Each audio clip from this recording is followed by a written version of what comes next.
आपकी नाराजगी मेरी सराखों पर, कोई दिक्कत नहीं। आपकी नाराजगी तो मेरे उस पिता से भी रही थी जब उन्होंने 2014 में एनडीए का साथ देने का काम किया। उस वक्त भी आप उनसे नाराज हुए थे बिना इस बात को याद किए कि कैसे 2005 में उन्होंने नाराजगी मेरी सराखों पर।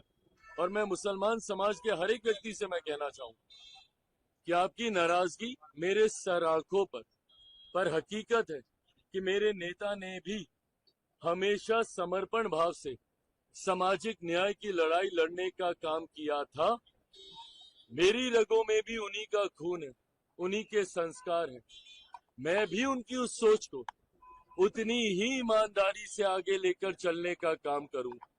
वक्त बताएगा कि चिराग पासवान के द्वारा लिए गए फैसले आपके हक में थे या नहीं थे, पर तब तक अगर आप मुझसे अपनी नाराजगी भी अगर आप रखेंगे तो बस इतना याद जरूर रखिएगा कि चिराग पासवान का समर्पण न सिर्फ उस समाज के प्रति है, अल्पसंख्यक वर्ग के प्रति है, मुसलमानों के प्रति है, बल्कि उससे बड़ा समर्पण मेरे नेता, मेरे पिता आदरणीय रामविलास पासवान जी के विचारों के प्रति है।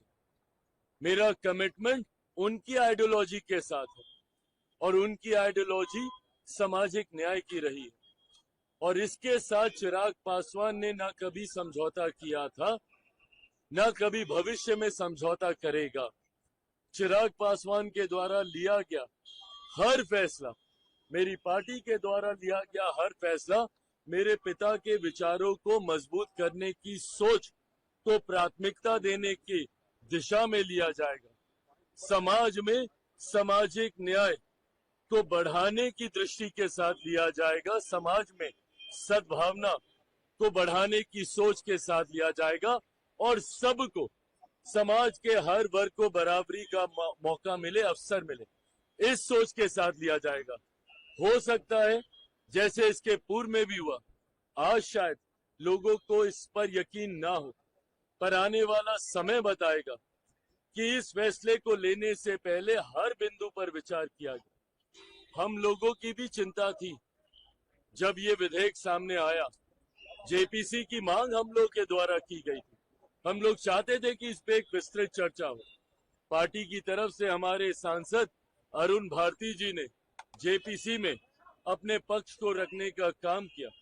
हर बिंदु पर हम लोगों ने विस्तार से चर्चा की।